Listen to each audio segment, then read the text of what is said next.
Good evening, good afternoon, good morning, wherever you are. Welcome to this week's episode of LLC. And as you can see, as she told us last year, our girl Big League's not with us this week. But great reports from the surgery. Things are well, and she's recovering well, and she'll be back with us before you know it. Gentlemen, how are we this evening? Everybody good? Everybody's in pink. Chuck is, Clyde, King of Petty, is Right. he's been working out. He can't get in his clothes anymore, so he's got half a jacket on.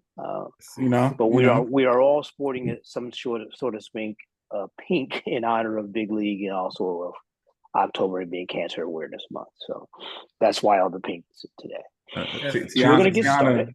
Tiana kindly loaned me her blazer. You know what I mean? But it's about as much. I tried to help you out. No. No, better. No, everyone understands I don't own a pink blazer. I mean, you gotta have swag to pull that off. Okay, so let's dive right into this week's topics, and before this gets off the rails early. So, with the many coaching changes that occurred within the NCAA track and field coaching ranks this year, which coach or coaches do you think will have the biggest impact at their new school? This sounds like something that the governor should tackle first. I know how prepared he is for the show tonight. So. I like it. Yes, put him on the spot. This is what happens when you don't do your homework. Respectfully defer to that specific question because I have one little bit of research I got to do before I okay. Well, then we'll go to I'm Not You. I'll tell you what. We'll let the King of Petty go first, and we'll get the Petty out of the way. Yeah, wow. And I'm a fan. We'll get the Petty out of the way, but he's going to circle back with the Petty again later. Yes, so go ahead. I'm saying based on the other answers, there may be some petty, but this question is not rooted in pettiness. There's been a lot of movements this year. For me, the question was the most impact. Correct. Yeah, what coach or coaches do you believe will have the biggest impact? Not the most, the biggest impact at their new school. Biggest impact at their new school. That was the language that I was looking for. I have 2.5 actually. Okay.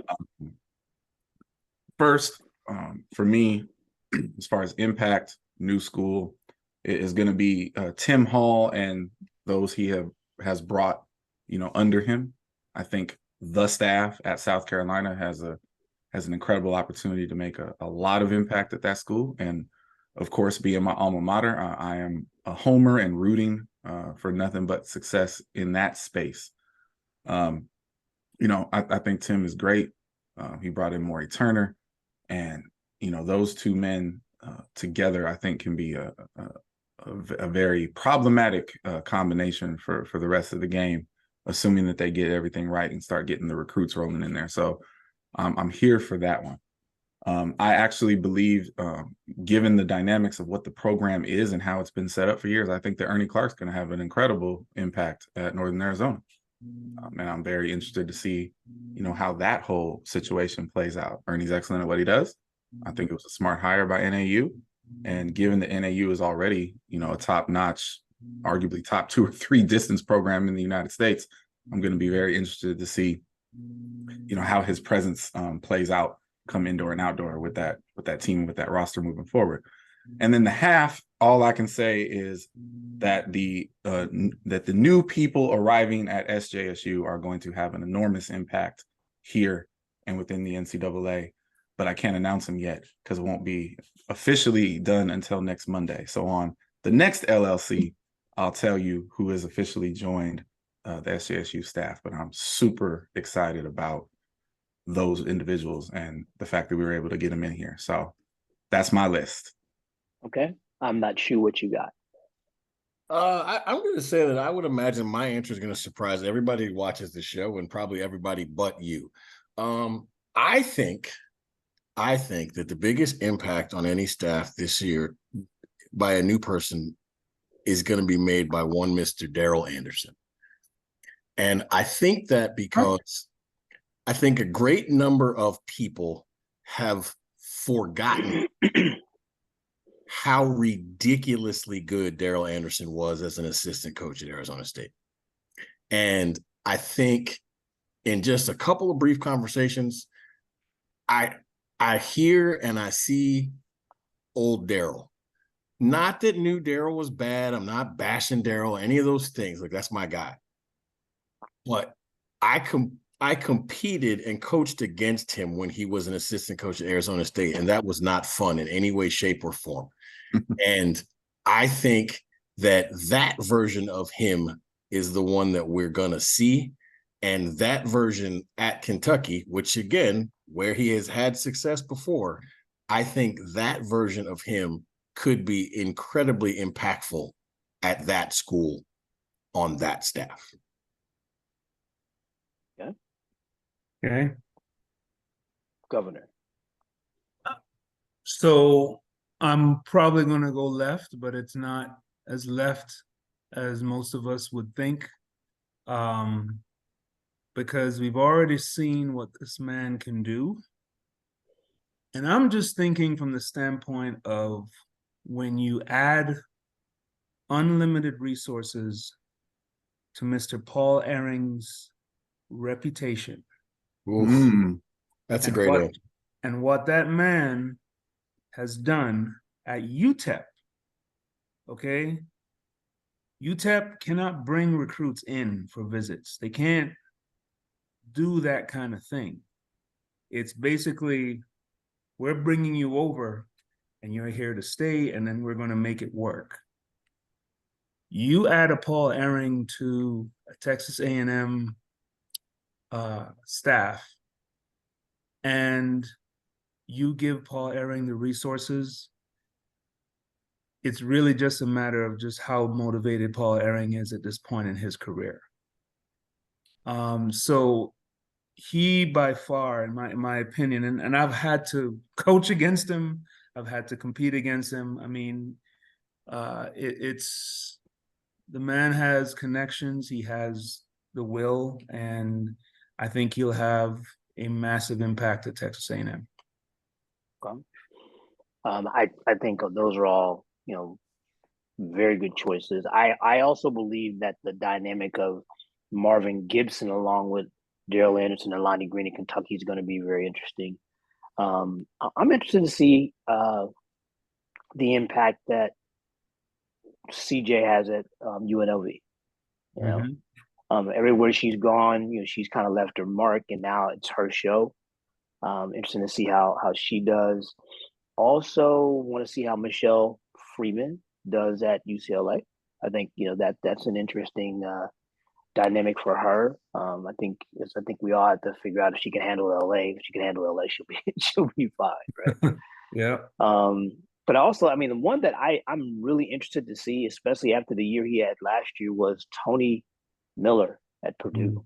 Yeah. He had an incredible year at Louisville last year, and if he takes that same fire and passion with him to Purdue, and all of his sprinters from Louisville went to Purdue with him, so there's no reason why he shouldn't have a huge impact there. So that how do we think Carl Goodman's going to do at USC? I mean, I don't know. It's a jump up, obviously, from the recruiting standpoint, right? Mm-hmm.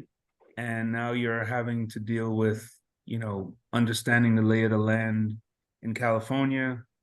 But you're selling USC. You know what I mean? Right.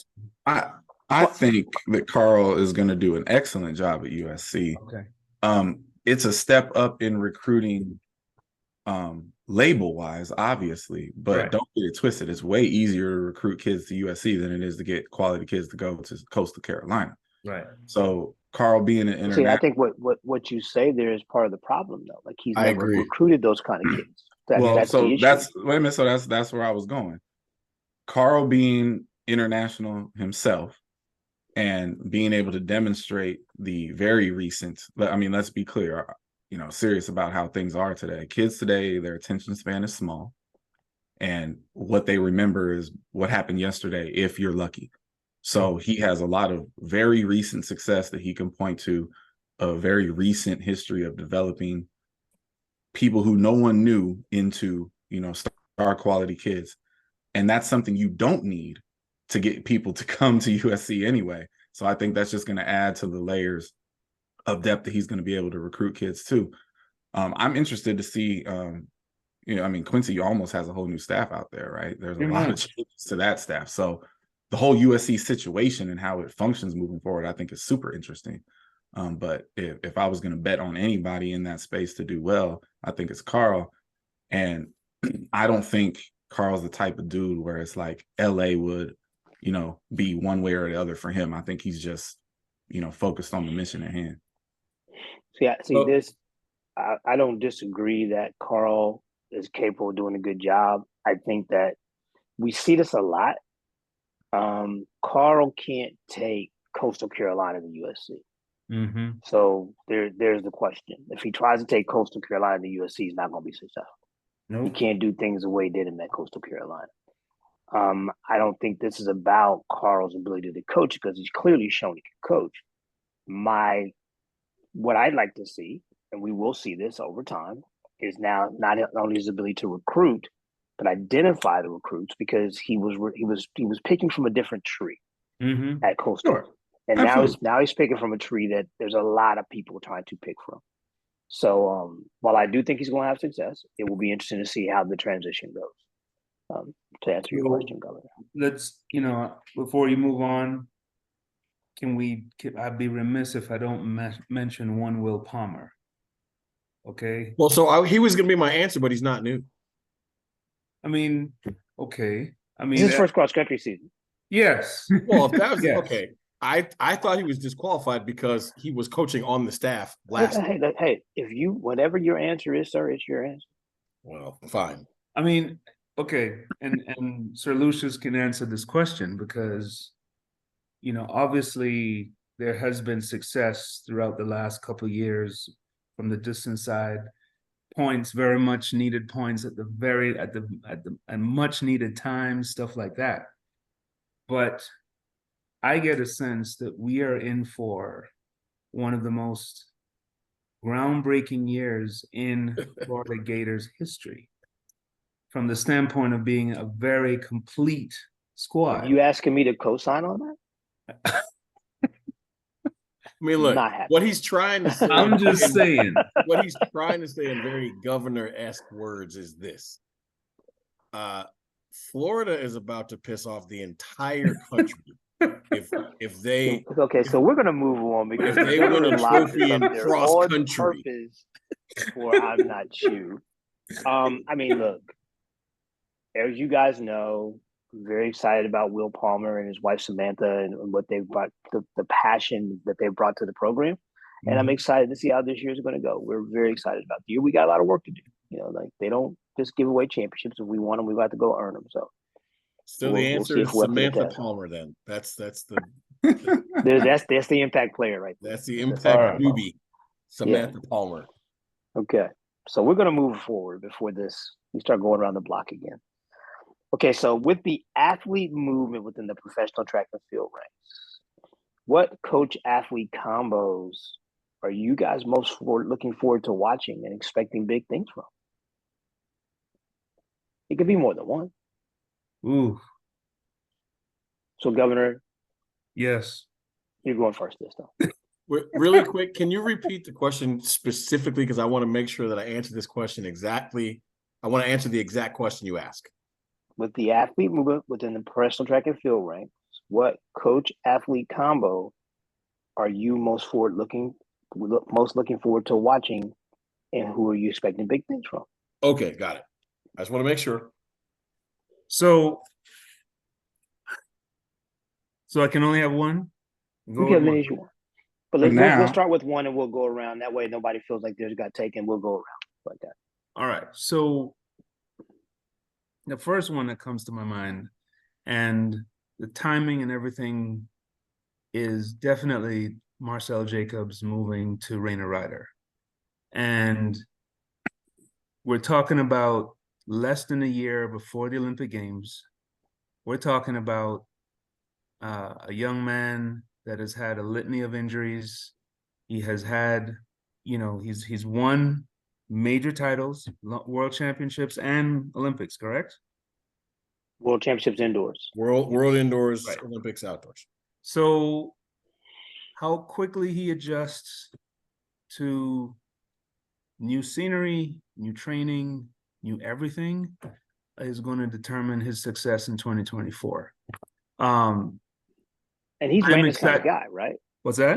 He's Raina's kind of guy. Yes, he's he is. broken and he's not going to ever run fast again. And then Yep. here's 9-7 for you, And right? here That's we what go. Raina does. Yeah. So that's number one. Number two would definitely. No. What's You that? get one. Mm-mm. Oh, okay. We'll come back to you. We'll All come back to you. Okay. King of Petty.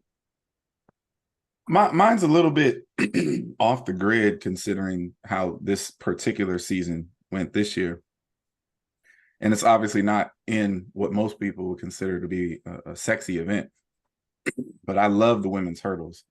And everybody seems to forget that Brittany Anderson was extremely real in Eugene. She had a very serious injury. She's under new coaching. She's out in Italy. And I'm very, very interested to see what her season will ultimately become because she's healthy now. Marco, correct? I believe so, yes. Yeah. Brittany's a monster. And, for all the fireworks that came along with the world record and all the huge PRs in that event, she was on the podium with a medal. And so, I as proud as I am of Danielle Williams, I still think that Brittany Anderson is Jamaica's best hurdler, and I want to see her return at full force. So I'm very, very interested to see what Brittany Anderson has to offer this year. I'm not sure what you got. I mean, fine. I'll take the low-hanging fruit. That's why I asked the question to double back. Like I am most excited to see what is going to happen with Fred, honestly, and Mikey with Quincy. But I don't know that I'm 100% sold on expecting big things. I think I'm more in the camp of excited to watch with my popped popcorn and just be entertained by the circus. It may be awesome. It may also be all of everybody falling off the high wire act. So either way, I'm going to be entertained. See, it's going to be entertaining. And yes, entertaining for sure. And that's why I'm saying, that's why I asked the question. So this is what I will tell you, that the one thing about Michael and Rye, we know Quincy is involved with Rye's training as well, right? When they're right, it's so easy. Yeah. Right? So imagine Fred looking that easy. So Fred becomes that same kind of athlete for Quincy. That's going to be something. That's going to be a sight to behold. Insane. So his athlete will be nice. Yeah, and look, here's the thing. I said this earlier today at lunch. There are people who make things that don't make sense make sense. There aren't very many of those people on this planet, but there are some, and we all know some of them. Fred is one of those people. He's proven that. Like at the end of the day, look, before it happened, if I told you Fred was going to go to Elaine Francique to run the 100, all of us would have been like, that's odd, right? But it worked out for Fred. I'm not saying it was good or bad. At the end of the day, we have the quantifiable evidence. Like we got medals at Olympics and medals at Worlds, right? Yep. And so at the end of the day, it was clearly a success. So Fred now leaving that camp and going to LA with Quincy, again, it's kind of a head scratcher, but it's Fred. And so if anybody can make this make sense, I feel like it's him. And God only knows, listen, if he becomes the reason that Michael Norman becomes the fully operational Michael Norman. And I honestly, at this point in time, I'm so greedy, I don't care. If he runs 9.6 or if he runs 19.2 or he runs 41 seconds, just give me one of them, right? Like, I don't care.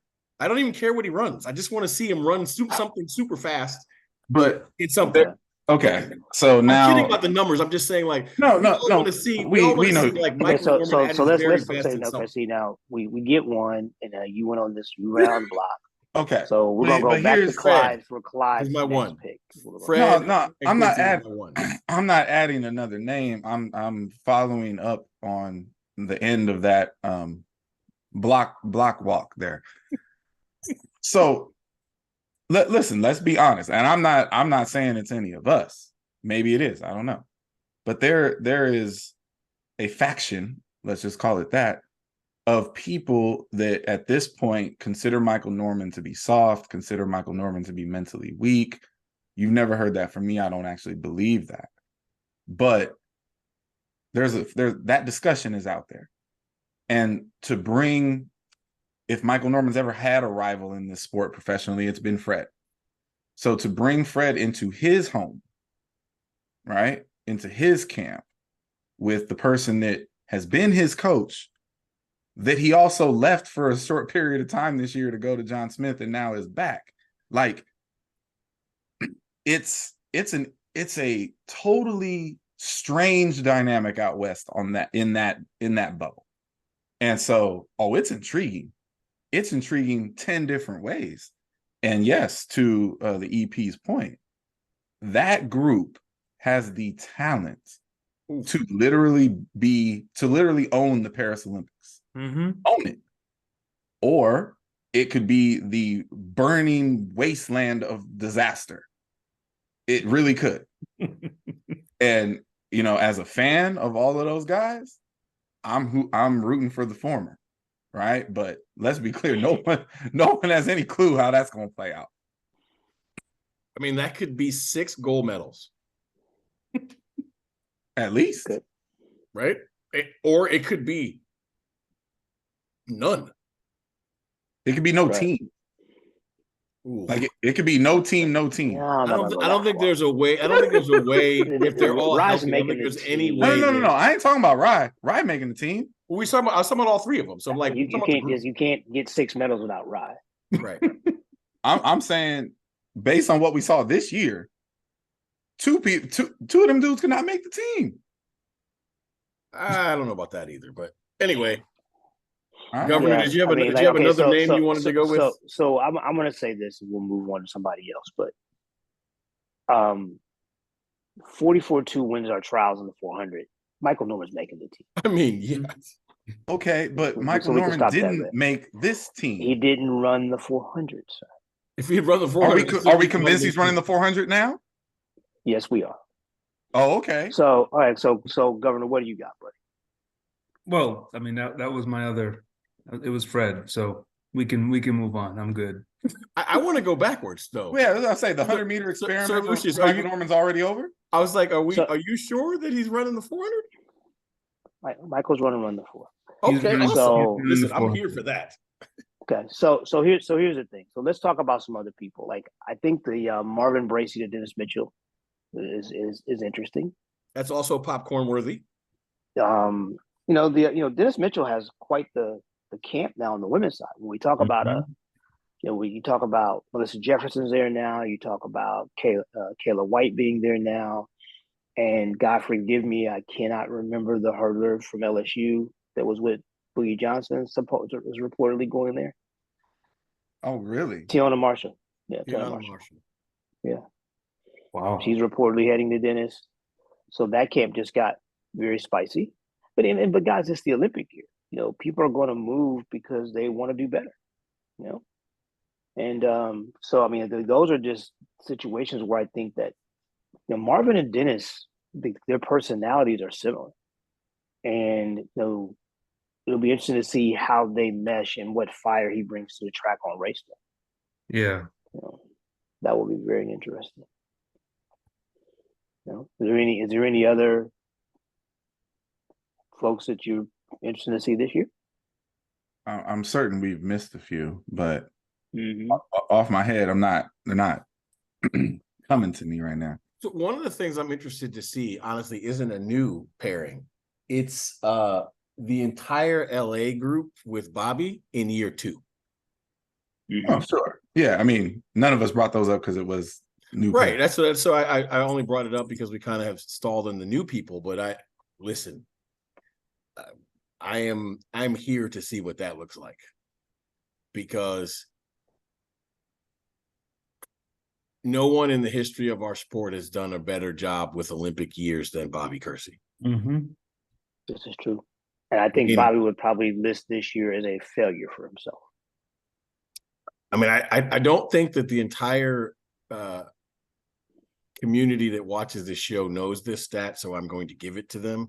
Like, Bobby Kersey has coached at least one gold medalist in every single Olympics since 1984. Same. Yep. Right? Like, that's one of those, like, that's not a real stat. Well, let's be clear. He's got another one already. If Sydney is upright and on the track, she's going to win. Listen, we get it. I'm just saying, I'm look, I'm here to see what it looks like. Well, and we know, those of us that know BK, when he's motivated, he's at his most dangerous. So it'll be interesting to see where Sid and Miss Mo and the rest of the gang turn up. Yep. Very interesting to see. I'm interested to see Gabby Thomas, who being healthy 2 years in a row, because this will be the first time she's been healthy. Coming off of a season where she wasn't hurt. Yeah. So her being able to get busy earlier, I'm sure Tanja's very excited about that. It'll be interesting to see how that goes.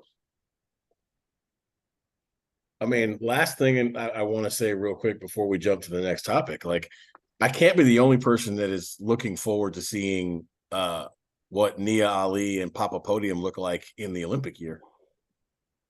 I mean, yes, those are definitely going to be must-see TV. Must-see TV. Well, I mean, this is the problem with that is, well, there's really a problem, but they both show up when it counts. Yeah, right. Always. Yeah.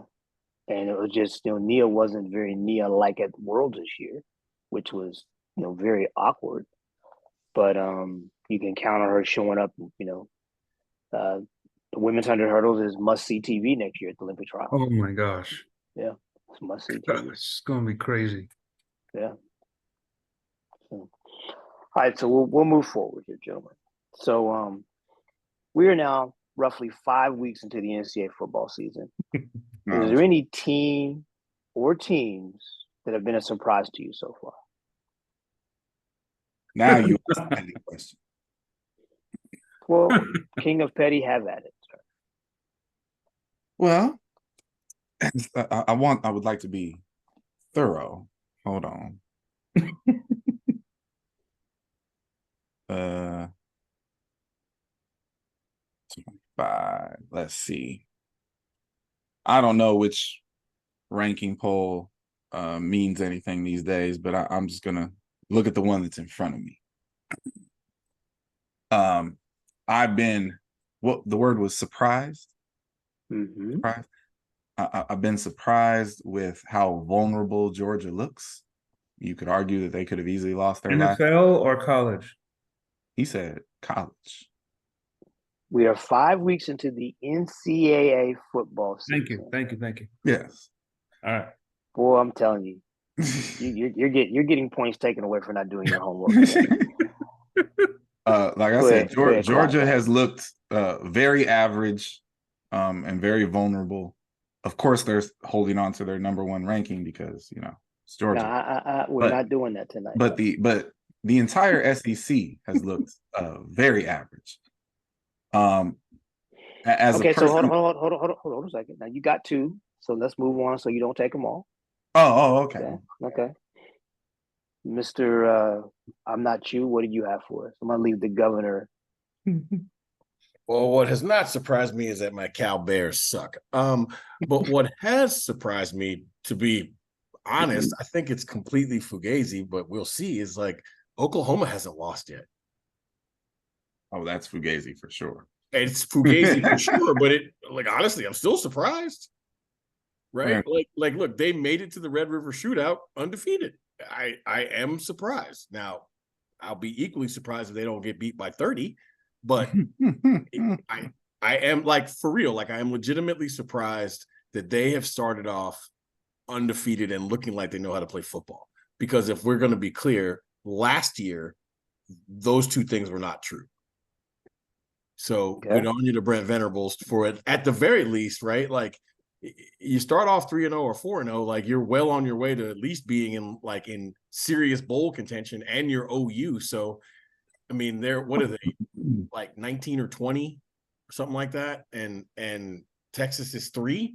So if they were somehow to win this game, they'll probably, OU will probably be 7 next week if they win. Governor, what do you got? Well, the aforementioned Texas Longhorns, you can say it. We're all shocked. We are. They started the season playing Alabama. Come on, we're all shocked. We are 5 games in. They're 5 games in. They're 5-0. They beat Alabama. And as a Texas fan, period, it's the same thing that they go through with Dallas. And everything is coming down to the game next week. Next week's game is probably going to be one of the most watched in the history of the NCAA, but without a doubt. And you're absolutely right. The fact that Oklahoma is undefeated, Texas is undefeated, oh man. So there's some people out there that think Texas might be the best team in the country. Yes, because of how vulnerable. Because no, they're not. They're all because of how vulnerable Georgia's been. Ohio State isn't playing well. That's Michigan all well is and Michigan, good, right? But I am not saying that they're the best team in the country. Mm-hmm. But there are people out there that think that they might be. They gotta go. They gotta go to Texas Tech. Hey, don't shoot the messenger. I'm not. Look, you guys know Sark's my guy. I'm a big Sark fan. So, but I'm not ready to anoint them as the best team in the country. And I don't think Sark is either. Right. But there are some other talking heads out there that have mentioned that. So I just put it out there. So are we not shocked how bad Clemson is? No, I'm not shocked at all. I'm shocked. Let me tell you why I'm not shocked. Do you know why? I'm not shocked for 2 reasons. Okay. One, I always thought Dabo was a little overrated. But 2, he has been very loudly saying that he's not interested in playing the transfer portal NIL. Yep. Okay, bud. How's that going to work out for you? You're going to end up at the crib. That's where you're going to end up. How's a guy that's won 2 national titles overrated? You heard what I said. Okay, hold on a second. Don't be a jerk. I asked you a question. Okay. I think he benefited mightily riding the talent coattails of Deshaun Watson and Sunshine. Okay, but he recruited both of them. I didn't say he was a bad recruiter. He's a bad recruiter now because he doesn't want to play the game the way the game must be played. The old rules worked. Right. For him. So now if you want to say the man needs to change his mindset, mm-hmm. I'll ride with you there. Yeah. But to say he's overrated, because the teams he put together, man, phenomenal teams, unbelievable. Yeah, but the overrated that's a bit strong, sir. I'm surprised at how bad they are. Even not wanting to play the transfer portal game. I've been pleasantly surprised at how well Florida State is playing. Yep. And what about the traditional basketball powers that are all playing well in football right now? Mm-hmm. The surprise story of the year, it's actually not Deion in Colorado, but they are a part of it. It's the rise, if you will, of the Pac-12. No conference is playing better football right now than the Pac-12. And yet, even though Everybody's paying more attention to it than normal because of Dion and other elements. Look at the rankings right now. The table is still set up for them to get. No, it's important. It's important because the table is still set up for them to slide into fourth or nowhere else. Not doing that. Wait a minute. USC won their game. Okay, so It was I'm going to say this one more won time. Their game and dropped a spot. Utah lost to a ranked opponent and dropped 8 spots. We are not doing this. Well, here's what I'll say. Let me tell you, for the record, I thought we cleared this crap up last year very clearly. Oh, yeah, I did. You just didn't want to hear what I had to say. Okay? So, but we're not doing that. That is your thing. Like you said, the people that are in Austin are the ones that believe Texas is good. You're the only person that believes that rhetoric comes out of your mouth. So anyway, the question is, and I'm not letting you hijack the question. Okay, I'm not letting you do it. The teams that you're surprised of how good they are, how bad they are. Okay, that's the question. We're going to stay in there. I am not talking to you about the Pac-12. I'll say this. Pac-12 doesn't have teams? I'm relatively surprised that Oregon's the best team in the country. Because they are. There you go. I am relatively surprised. Like, I've seen a bunch of football this year that, again, right now, that to me doesn't have a lot of bearing because there's like 9 more weeks. They don't play the national championship game right now, but if they did, they couldn't play without Oregon. Because right now, Oregon is the best offense and defense combined in the country. But I'm surprised by it just because, like, say that again though. But no, all I'm saying is, like, I'm surprised by it because, like, we're so well heeled in what happens in the transfer portal and track, right? Like, we know where to look for where good teams are going to be where they weren't. But because the transfer portal is not like that publicly in football, like, I mean, Oregon got special in a year. But here's the thing: Oregon is special. It's October, the first week of October. Okay, so Oregon can continue to win, and Oregon can make the 14 playoff, and then they got to beat people, and that's how it's going to be decided. And here's what I'm just saying. That simple. I said that. I'm not sure why that's so funny. I agree. That's how the championship is won. Look, I agree. And at the end of the day, like, I think I'm equally surprised, to be honest, if I'm going to be like 100% forthright, I'm surprised that Georgia is not playing better. I don't think that they're not good. I think they're top 2 or 3 in the country for sure. But I am surprised that they are not slapping the teams they've played to sleep, because they are far better. I want everybody to remember Georgia was doing this same thing last year. And that may be the case. That might be Kirby Smart's deal, right? Like, we do enough to win and get a lot. Look, I'm here for it. You asked about surprise. I am just a little surprised only because, look, Georgia is in a situation by themselves that Clemson and Alabama got themselves into for a 4-year span, right? There was a 4-year span where literally Clemson and Alabama were far better than the rest of the country by ways of talent, coaching, and expertise on the field. Somehow Georgia has managed to do this solo. It doesn't usually happen like that, but honestly, Georgia has the most talented roster by a fair amount. And so, like, I am a little bit surprised that they aren't, beating people by more, but there may very well be, like, devil in that detail, and I'm here for it. I'll tell you what's not surprising, that one of the 5 most talented rosters, and this is just based on Rivals recruits and rankings, not mine, right? One of the 5 most talented rosters in the country is playing like absolute dog shit, and that is Texas A&M. Because now you want to talk about somebody who's overrated. I thought that guy was hot garbage from day one, and kept getting big contracts. And then he finally got to where, he's at the Mecca. And let's be clear. The NIL era in college football was brought in with a bang by that school, that coach, and what they chose to do in the first offerings of NIL. Do you guys remember that? I do. Like, they actually had Nick Saban whining. They had people complaining they were cheating, like all those things. You know what? Here's the thing. Nobody's going to complain about anything that happens on paper ever again because they're hot ass garbage. Listen, first of all, there are no 3-stars on that team. Hey, I would like to follow up. I would like to follow up on two brilliant things that I think you said. I'll start at the end with Texas A&M. It is purely my instinct that Jimbo Fisher is a genius.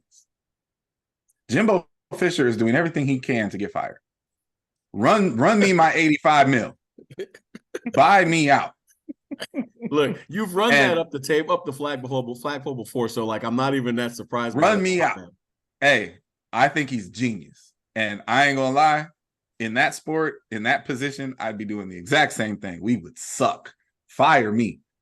Anyway, but you said something that I have been wondering if I agree with. And the minute you said it, I don't know why, it kind of stamped it for me.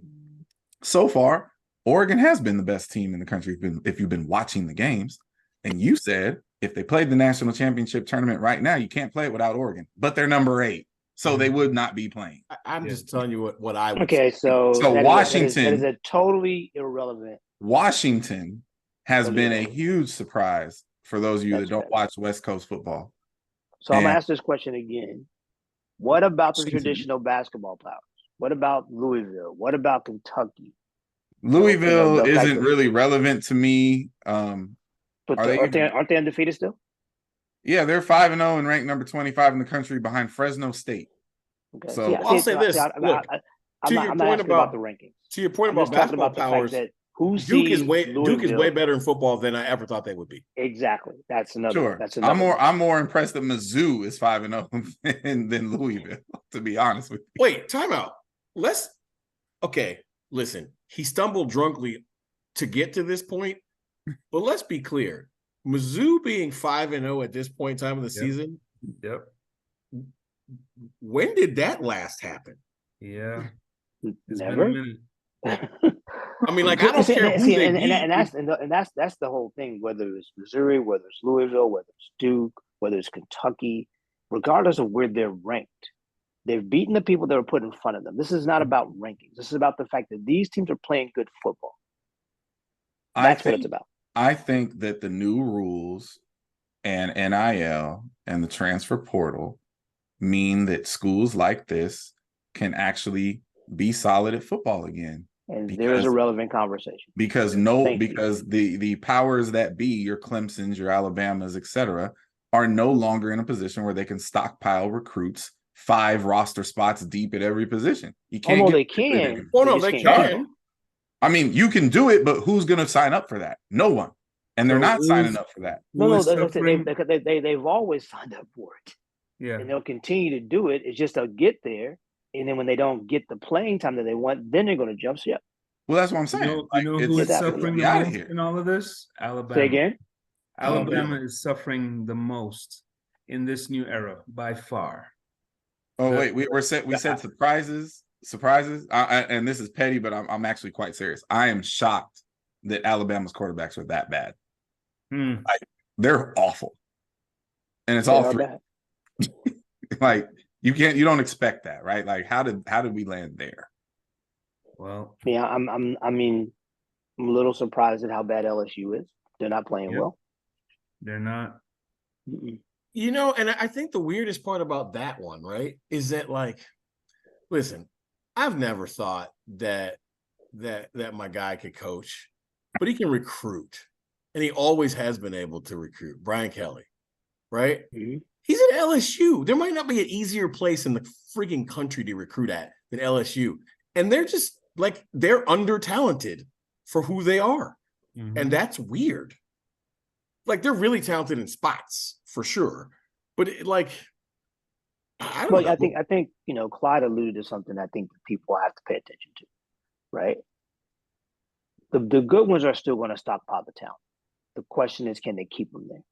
Yeah. There used to be a guy that was at Alabama that was going to be an All-American someday that had to wait 2 years to get there. 2 years. Or 3 years to get there. Now he doesn't have to wait anymore because he goes, hey, if you're not going to play me, I'm just going to jump in the portal and go someplace else. Yep. And get this check. So what's being skewed is the player development is being skewed. The strength and conditioning side is being skewed because they're not in the system long enough to get to that point. they're going to jump ship before they get a chance to do anything. No. So, all right. So since wait, before we get out of here, can we all give our top 5? No.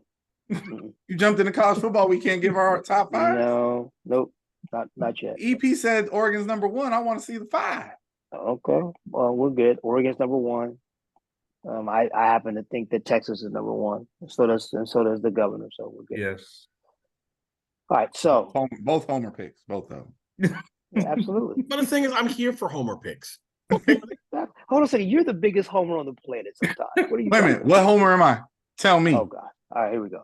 So don't. We're not going to do this. Which homer? So there's talk of a movement to go into an indoor prelim format with the NCAA in track and field. What do you guys think would be the pros and cons of going to this format? If it happens, I'm leaving the NCAA. Oh, you're gone already. Did. You're really against this? I'll go first. Go ahead. I'm so here for this. Go ahead. I 100% think that any alterations to the current indoor NCAA format is a bad idea. I'll go on record for as many ways possible as to why I have come around to accepting and believing in the descending order list, the outdoor path to the national championship. Indoors, absolutely and positively not. I like 16. I like the list. I like the length of the indoor season. And I feel like if you stick a regional in there, you are going to upset the apple cart all the way around to the indoor national championship. And all you're going to do is call something that is less good as it is. And that's what's going to happen. The current indoor NCAA championship is the best, not the nicest, not the most regionally divergent. It's the best 16 people in the country. And for indoors, which is only supposed to be to break up the training before we go outdoors, it was never meant to be this wild and crazy thing that it is. For indoors, that's what I want to see. I want to see 2 heats, splash and dash. Okay, so Clyde, what is your retort to that, sir?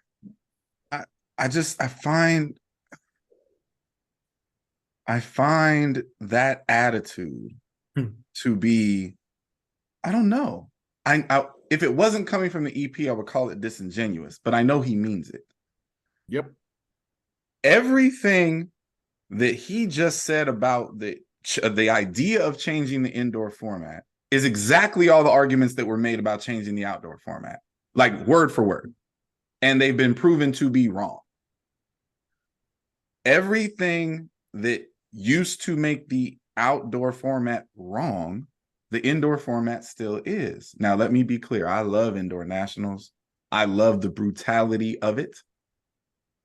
Hardest meet on the planet to qualify for. I'm actually here for that idea as an elitist in the sport. I'm here for it. But it's not remotely fair. And it does pick and choose who gets there. If I'm a sprint guy, so I'll stay in the sprint realm. If I can afford to get my best 200, 400 meter people on the appropriate tracks, then they have a chance to maybe run fast enough and get themselves into nationals. But short of making those travel accommodations, they're not going. I would much rather prefer a situation where we get to line up and race our way in head to head like we do outdoors. Now, I don't want 48 people at the meet. I don't want that. But if you take the 16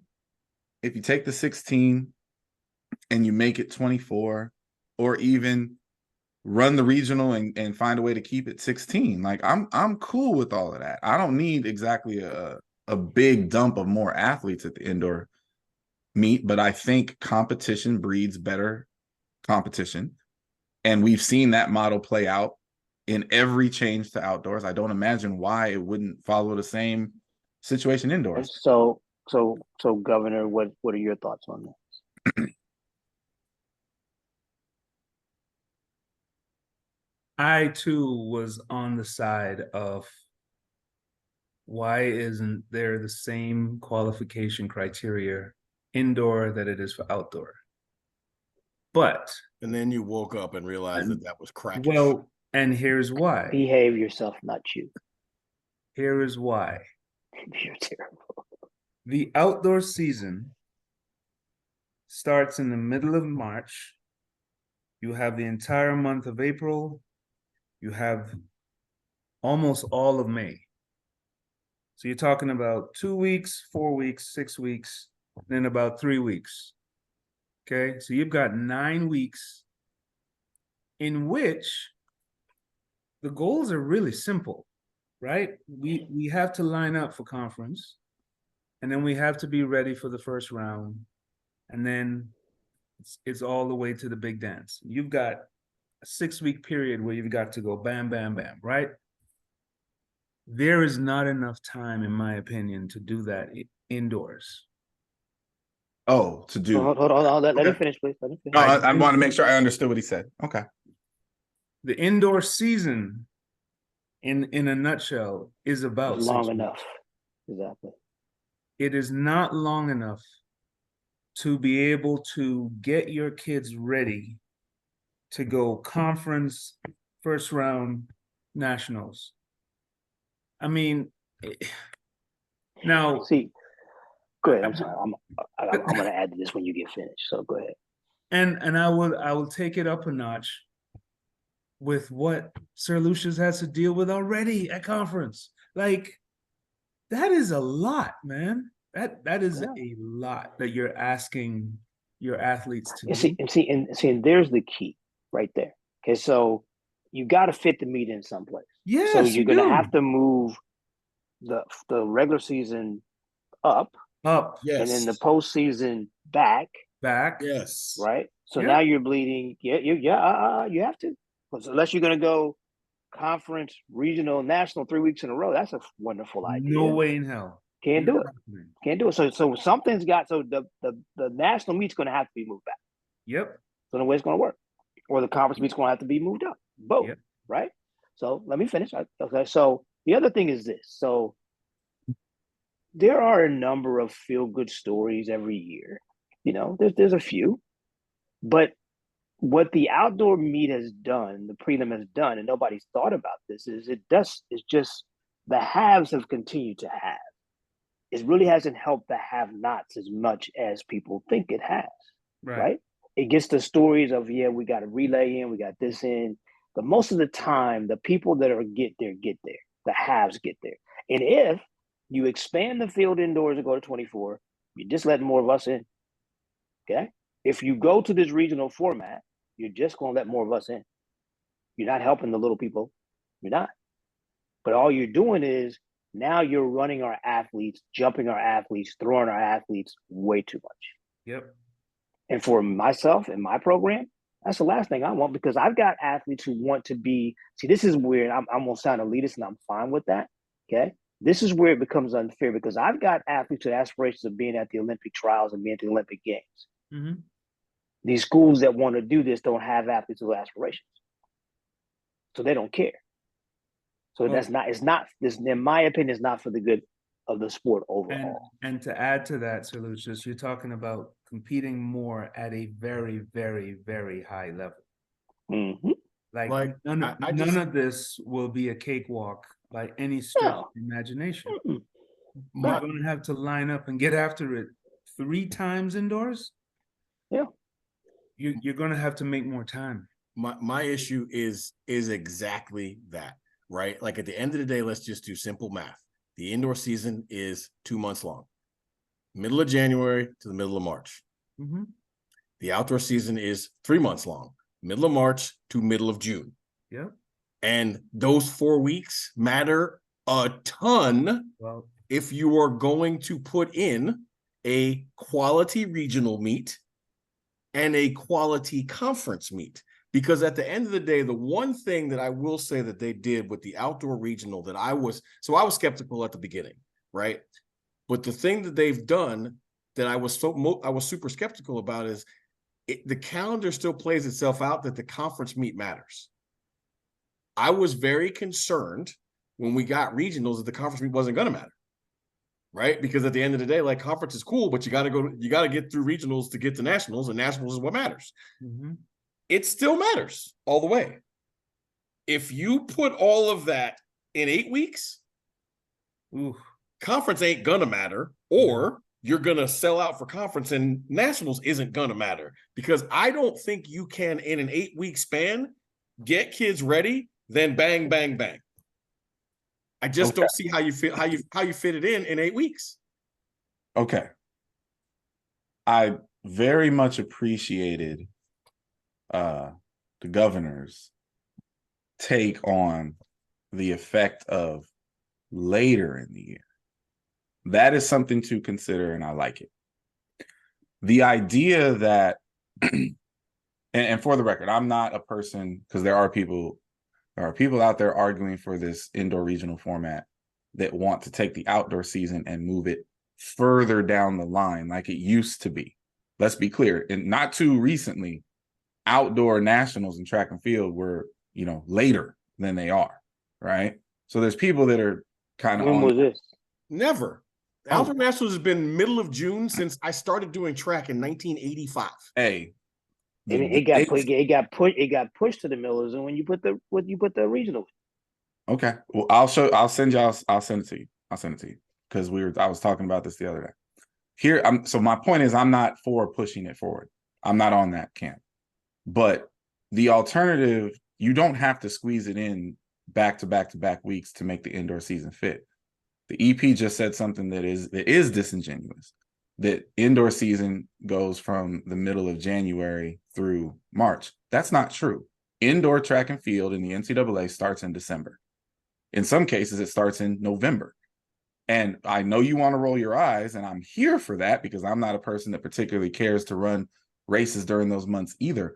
But those races exist. They are real track meets, and the distance people use them to fucking qualify. Often. Cross country's over.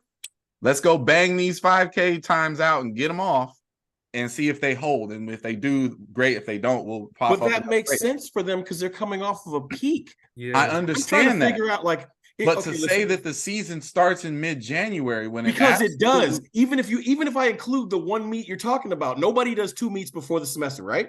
They could and would. There is calendar space to do that. And if you take indoor, wait, let me finish my point. Let me finish my point. Let me finish. You structure it the exact same way that it currently is. Indoor nationals is where it is. Regionals is 2 weeks before, a la where conference currently is. And the rest of the big boy conferences get their conference meet pushed back 2 weeks, like the small people often have to run. KST. No, they don't have to. They choose to. No, it's not a choice. It's not a choice. Indoors is a choice. No, I'm not. Wait. You talk about indoor season. You don't get to hijack my point, just like I didn't get to hijack anything. I'm correcting you as you corrected the EP. Sir, are you actually telling me? Are you actually telling me from your perch in Florida that conferences? You know what? My perch is nice too, buddy. Wait a minute. I know it is. It's beautiful. We all wish we had it. That conferences choose when their meets are. Indoors, they do. And they absolutely do not, sir. And that's not a reality that you've had to deal with. But it's reality that I've had to deal with. All right. So hold on a second. So why are conferences forced to go early if they don't? Because there aren't enough venues, and the venues get overbooked, and the venue dictates when your conference meet is. Okay, there's plenty of venues now. Plenty. Oh my God. Okay, sir. There are. Plenty of them. Y'all just gonna sit there quiet and act like I'm not. I was just waiting for you to listen. I'll say this. Look, the group of 5 and below conferences oftentimes have to go either on off days, like Sunday, Monday, Mhm. or they have to go the week earlier. Okay, right. Okay, so how many conferences are really going 2 weeks before ours? Not many. That's of not what I 10. said, sir. That is what you said. I That is said, what you you asked me said. what the timeline would look like, and I'm telling you that what the timeline would look like is you bump the conference meets 2 weeks before when they are currently, and you treat indoor track and field like the winter sport that it actually is. You know how basketball teams don't actually go on winter break? They stay and train and play games. That's what we do. Yeah, but they have And a that's whole how you do season. it. Okay, look, hold on. I get what you're saying conceptually, but I'm not going to let this go down without giving you real math because you like numbers. Listen, I do. Before everybody's Christmas break, there are only 2 competitive weekends, and nobody, and I repeat, nobody does 2. So I don't disagree. Let's suppose you do the 1 meet. Now everybody in the country does 1 meet in December. Okay, so now you've extended the season by a week.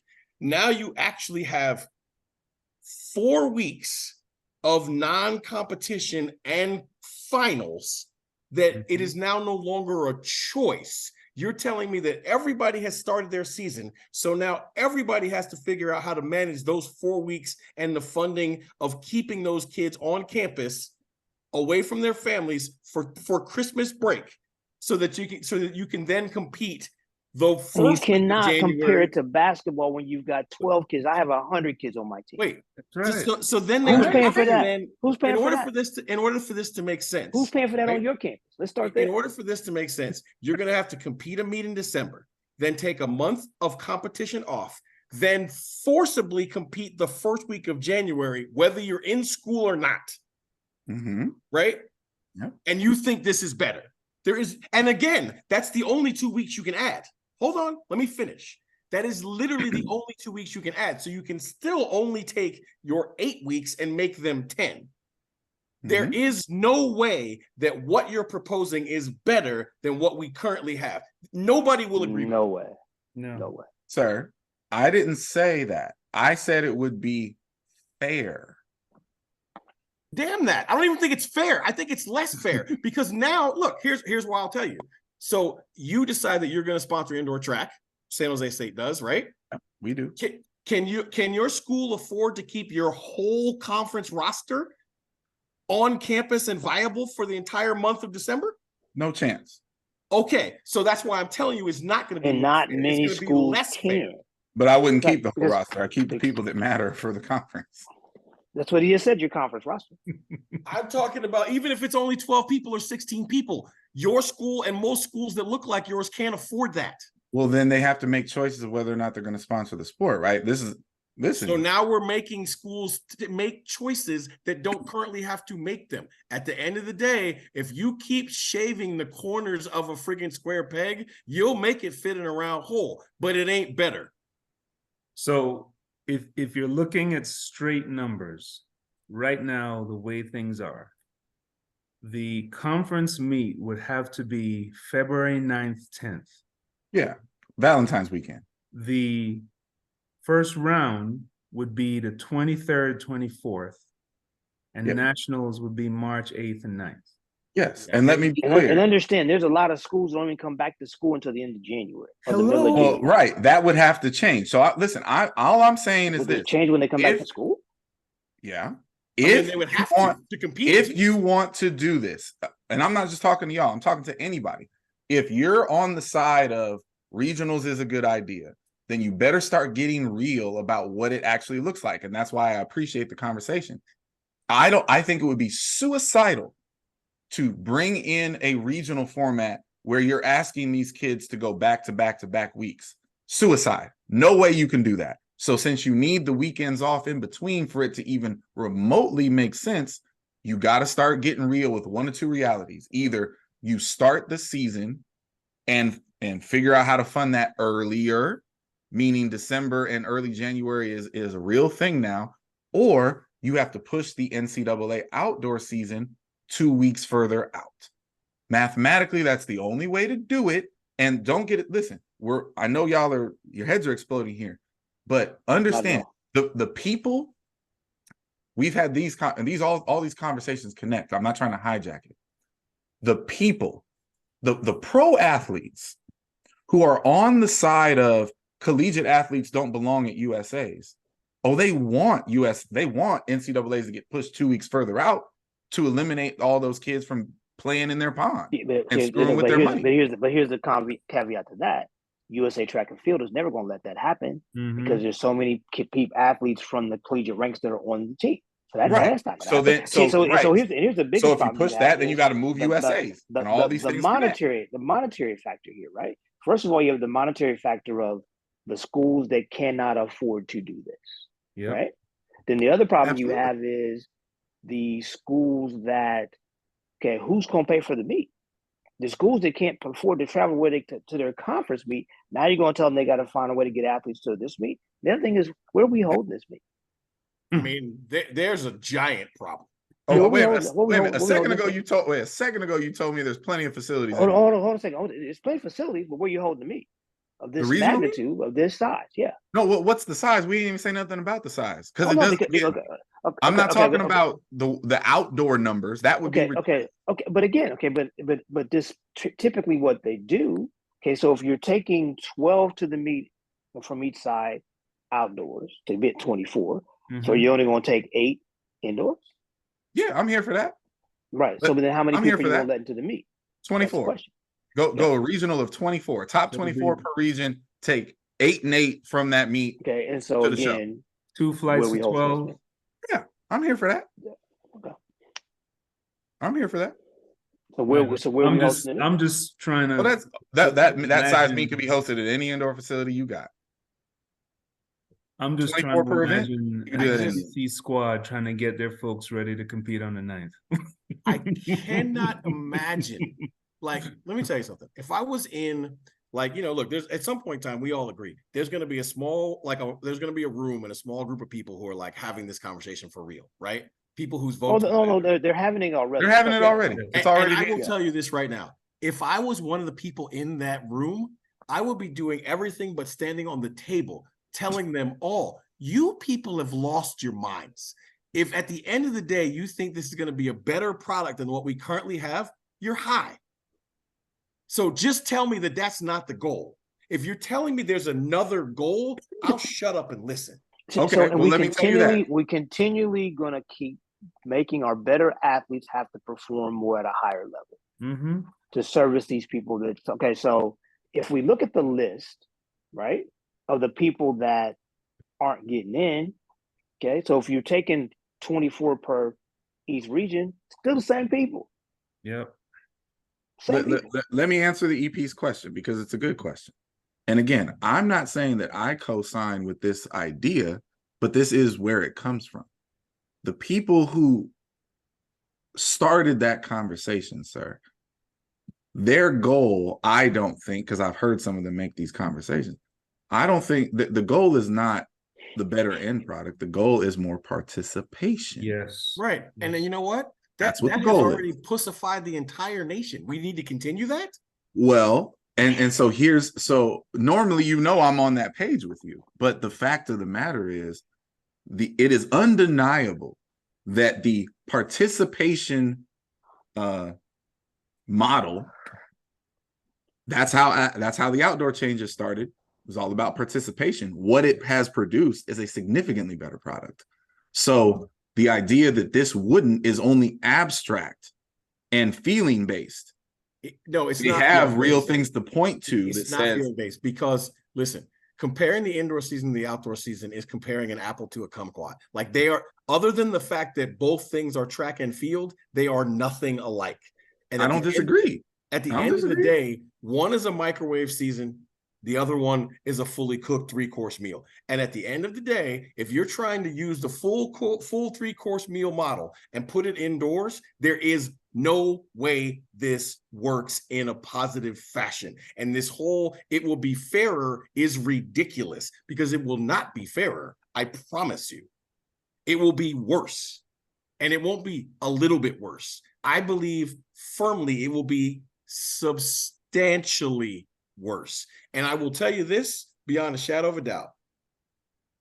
If this happens, we might as well kiss recruiting of high school kids goodbye. Why do you say that? Because now it's already become really, really hard to be recruited out of high school, right? Because we are all we need instant gratification because we have all these meets and we need people to score, which means I need to bring you on campus relatively prepared to score. So now I'm going to make the indoor season more valuable, more difficult, and longer. And I'm going to give my freshmen, my incoming freshmen. I'm not sure it adds any more value to it by making it longer. It just makes it longer. It makes it longer and way more difficult. And now you're shortening the adaptation phase of the youngest people on the team.